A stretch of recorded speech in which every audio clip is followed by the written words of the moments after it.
নমস্কার, সুরজিৎ মান্না ক্রিয়েশনস চ্যানেলের পক্ষ থেকে তোমাদের সবাইকে সুস্বাগতম। আশা করি তোমরা সকলে ভালো এবং সুস্থ আছো।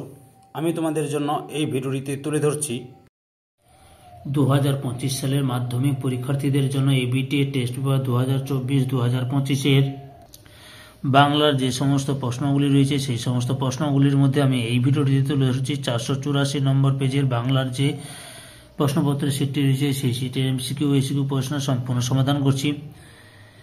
যদি আমার চ্যানেলে নতুন হও তাহলে তাড়াতাড়ি আমার চ্যানেলটিকে সাবস্ক্রাইব করে আমার চ্যানেলের সঙ্গে যুক্ত হয়ে যাবে এবং ডান দিকে বেল আইকনে অল অপশানে গিয়ে প্রেস করো যাতে পরবর্তী ভিডিও নোটিফিকেশন পাও। অলরেডি তোমাদের সামনে আমি তুলে ধরেছি 9 থেকে 449 নম্বর পেজ পর্যন্ত যে সমস্ত বাংলার সেট রয়েছে সেই সেটগুলি সমাধান করে দিয়েছি। তোমরা ওই ভিডিওগুলি দেখতে চাইলে আমার চ্যানেলের প্লেলিস্টে লিঙ্ক দেওয়া রয়েছে, ওখানে ক্লিক করে দেখে নিতে পারো, না হলে এই ভিডিও ডিসক্রিপশনে তার লিঙ্ক দেওয়া আছে, ওখানে ক্লিক করে দেখে নিতে পারো। আলোচনা শুরু করছি। 1.1 থেকে তার মানে তপনকে এখন লেখক বলা চলে কারণ অপশান গয়ে সত্যি সে একটা গল্প লিখে ফেলেছে। 1.2 সন্ন্যাসী হাসলেন আর চলে গেলেন। সন্ন্যাসী হেসে চলে যাওয়ার কারণ অপশান ঘয়ে জগদীশবাবু তার ঝোলায় জোর করে একটা 100 টাকার নোট ফেলে দিয়েছেন। 1.3 অন্ধকারে অতি সাবধানে নদের চাঁদ স্টেশনের দিকে ফিরছিল। অপশান গয়ে লাইনের উপর দিয়ে। 1.4 গির্জা থেকে হেঁটে চলে গেল। অপশান ঘয়ে নান। 1.5 তিনি ঘন ঘন মাথা নাড়ছিলেন। অপশান ঘয়ে অধৈর্যে। 1.6 তথা কন্যা তাকে থাকে সর্বক্ষণ। কন্যা কোথায় সর্বক্ষণ থাকেন? অপশান কয়ে প্রাসাদে। 1.7 পালকের কলমের ইংরেজি নাম। অপশান কয়ে হুইল। 1.8 কঙ্কাবতী ডমরুধর এর স্রষ্টাকে। অপশান ঘয়ে ত্রৈলোকনাথ মুখোপাধ্যায়। 1.9 হিমালয় যেন পৃথিবীর মানদণ্ড যেন অপশান উক্তিটি হচ্ছে অপশান কয়ে কালিদাসের। 10 নম্বর প্রশ্ন, ছোট মাছি ভালো হবে না বলছি চিহ্নিত পদটি হলো। অপশান গয়ে সম্বোধন পদ। 1.11 মন্দিরে ঘণ্টা বাজে কোন শ্রেণীর কর্তৃকারক? অপশান ঘয়ে কর্মকর্তৃবাচ্যের। 1.12 কুম্ভের ন্যায় কর্ণ যার কুম্ভকর্ণ কোন শ্রেণীর বহুব্রী সমাস? অপশান ক্ষয়ে মধ্যপদলোপী। 1.13 রত্নাকর সমস্ত পদটির ব্যাসবাক্য হল। অপশান গয়ে রত্নের আকর। 1.14 সন্ন্যাসী হাসলেন আর চলে গেলেন গঠন অনুসারে কোন শ্রেণীর বাক্য? অপশান ক্ষয়ে যৌগিক। 1.15 আমাকে বলবেই বাকি অর্থ অনুসারে বাক্যটি হল। অপশান ক্ষয়ে প্রশ্নবোধক। 1.16 কোন বাচ্যে ক্রিয়াপদ প্রধান? অপশান গয়ে ভাব বাচ্যে। 1.17 চেঁচিয়ে হেসে উঠেন হরিদা কোন শ্রেণীর বাচ্য? অপশান ঘয়ে কর্মকর্তৃবাচ্য। 2 দাগে কম বেশি 20টি শব্দে নিচের প্রশ্নগুলির উত্তর দাও। যে কোনো 4টি প্রশ্নের উত্তর দাও। 2.1.1 মেশোর উপযুক্ত কাজ হবে না সেটা হবে সেটা কোনটা? উত্তর আশাপূর্ণা দেবীর জ্ঞানচক্ষু গল্পে তপনের গল্প ছাপিয়ে দেওয়া নতুন মেশোর উপযুক্ত কাজ হবে বলে তপনের ছোট মাসি মনে করে। 2.1.2 বরং একটু তারিফই করলেন। কাকে কেন তারিফ করলেন? উত্তর সুবোধ ঘোষের লেখা বহুরূপী গল্পে হরিদার প্রকৃত পরিচয় জানতে পেরে মাস্টারমশাই একটুও রাগ করেননি, বরং বহুরূপী হরিদার পুলিশ সাজের তারিফই করেছিলেন। 2.1.3 তার বিশ্বাস এ কাজ ও ছাড়া আর কেউ করেনি। কে ছাড়া? উত্তর শরৎচন্দ্র চট্টোপাধ্যায়ের পথের দাবি গল্পে খ্রিস্টান মেয়েটি ছাড়া এই কাজ আর কেউ করেনি। 2.1.4 ইসাবের মেজাজ চড়ে গেল কারণ? উত্তর পান্নালাল প্যাটেলের রচিত অদল বদল গল্পে বন্ধু অমৃতকে কালিয়া যখন জোর করে কুস্তির ছলে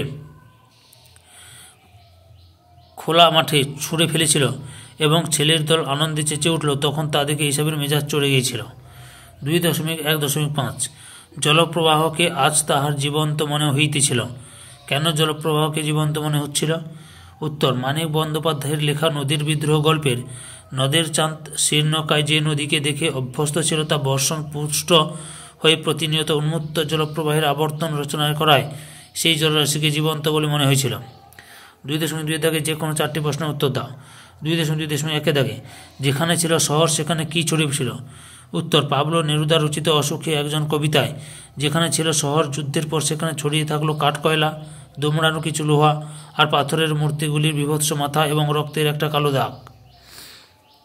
2.2 দাগে ছিনিয়ে নিয়ে গেল তোমাকে, কে ছিনিয়ে নিয়ে গেল? উত্তর রবীন্দ্রনাথ ঠাকুরের লেখা আফ্রিকা কবিতায় রুদ্র সমুদ্রের বাহু আফ্রিকাকে ছিনিয়ে নিয়ে গিয়ে বাঁধল বনস্পতির নিবিড় পাহারায় কৃপণ আলোর অন্তপুরে।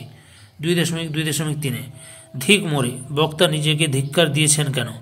উত্তর মাইকেল মধুসূদন দত্তের লেখা অভিষেক কবিতায় ঘোরতর যুদ্ধে ছোট ভাই নিহত, শত্রুদল স্বর্ণালঙ্কারে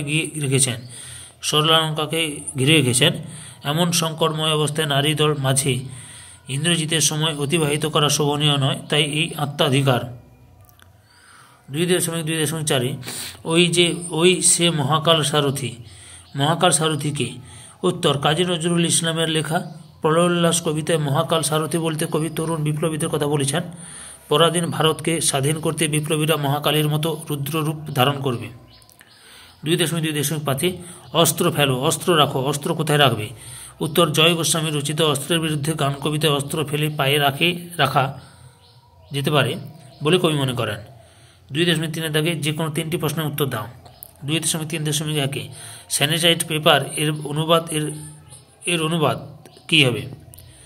উত্তর রাজশেখর বসুর লেখা বাংলা ভাষায় বিজ্ঞান প্রবন্ধে প্রাবন্ধিকের মতে স্যানিটাইজ পেপারের অনুবাদ স্পর্শকাতর কাগজ লিখলে তা অতি সুৎকট হন এবং শুভ্র কাগজ লিখলে ঠিক হয়। 2.3.2 আমাদের আলংকারিকগণ শব্দের ত্রিবিধ কথা বলেছেন, শব্দের ত্রিবিধ কথা কি? উত্তর রাজশেখর বসুর লেখা বাংলা ভাষায় বিজ্ঞান প্রবন্ধে শব্দের ত্রিবিধ কথা বলতে লেখক শব্দের ত্রিবিধ ধারা, অভিধা, লক্ষণা, ব্যঞ্জনার প্রসঙ্গে বলেছেন। 2.3.3 বাংলায় একটা কথা চালু ছিল, কথাটি কি?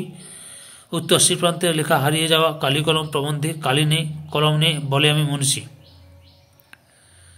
2.3.4 তারও ছিল ফাউন্টেন পেনের নেশা, কার? উত্তর শ্রীপ্রান্তের লেখা হারিয়ে যাওয়া কালি কলম প্রবন্ধে উদ্ধৃত অংশের কথাশিল্পী শরৎচন্দ্র চট্টোপাধ্যায়ের কথা বলা হয়েছে। 2.4 থেকে যে কোনো 8টি প্রশ্নের উত্তর দাও।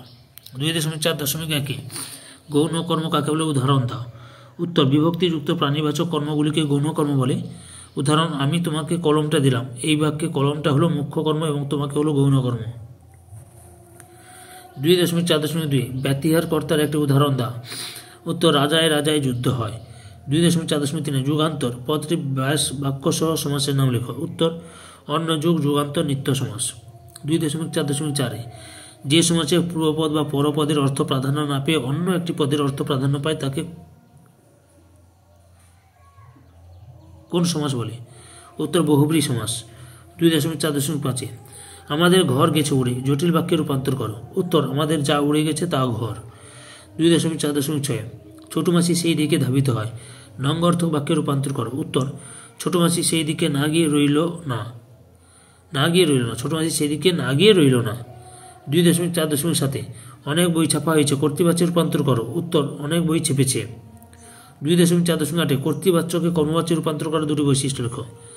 উত্তর কর্তৃবাচ্য থেকে কর্মবাচ্য পরিবর্তনের একটি পদ্ধতি হল কর্মটি প্রাণীবাচক হলে দ্বারা দেওয়া কর্তৃক যোগ করতে হবে এবং কর্তৃবাচ্যের কর্তা র বা এর বিভক্তি যুক্ত হবে। যেমন অচিন্তবাবু গান গাইছেন, অচিন্তবাবু কর্তৃক গান গাওয়া হচ্ছে। 2.4.9 খাঁটি গরুর দুধ খেতে খুব ভালো, ব্যাকরণগত দিক থেকে বাক্যটিতে কোন ধরনের ভুল আছে? উত্তর এখানে বাক্য গঠনের আসক্তি শর্ত লঙ্ঘিত হয়েছে, তাই এটি বাক্য নয়। 2.4.10 তপনের লেখক মেসো তপনের গল্পটি ছাপিয়ে দিয়েছে, বাক্যটির উদ্দেশ্য অংশ হল। উত্তর তপনের লেখক মেসো। সম্পূর্ণ ভিডিওটি দেখে আমার চ্যানেলের পাশে থাকার জন্য তোমাদের সবাইকে অসংখ্য ধন্যবাদ।